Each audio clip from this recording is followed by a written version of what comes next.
Alright, so we're starting with the least expensive brand of brushes, and that is e.l.f. I don't have loads and loads of experience with the e.l.f. brushes. These are all of the e.l.f. brushes that I own. I picked them up at Target, and I have to tell you my expectations weren't super high, but I am a little disappointed with a couple of them, so let's just kind of get to it.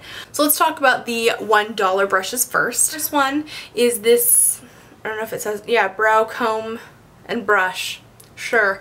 Honestly, these are about the same from every company. I would never ever recommend buying an expensive one because the cheap ones work exactly the same.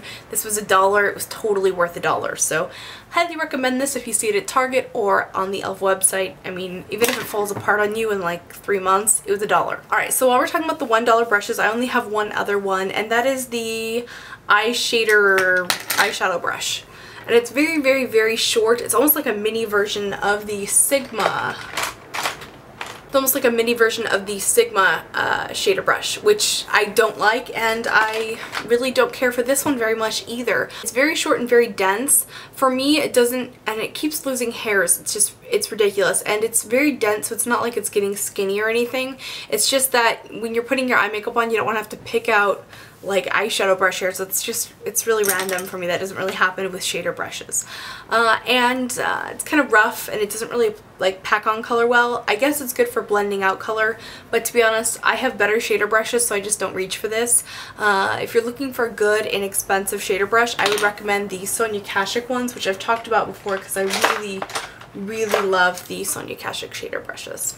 So then I get to the Studio Line brushes. These are each $3. So I'm going to start with the eyeliner brush. It's a bent, very skinny eyeliner brush. To be honest, I almost never use this, but that's just because I don't normally use like gel liner or anything anymore.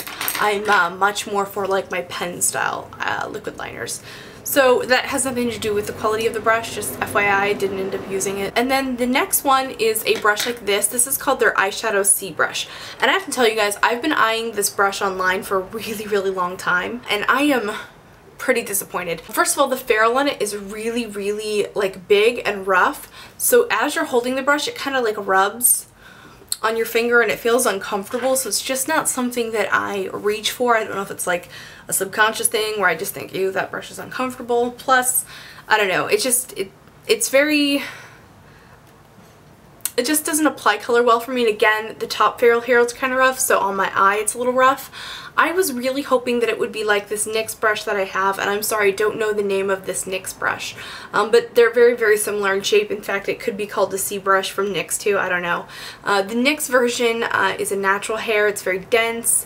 In some ways it's somewhat similar to this, but obviously a larger version. This one's fantastic for blending out highlight. It has never failed me. I've had it for years and I love it. So just as a comparison, that's what I was sort of hoping this one would be, and it's definitely not, which is sort of a bummer. One brush I do really like, since I feel like such a nag, so save the best for last, and this one is called the Contour Brush. So this one is really nice for getting a lot of color in your crease. Something that I've been liking to do lately is to do kind of like a transitional color, a deeper crease shade, and then like really go in and define the crease with this brush or a brush similar to it. So this one works quite well for me, and for $3 I think it's definitely worth picking up. So those are my thoughts on the e.l.f. brushes that I own. Thanks for watching, guys. Bye.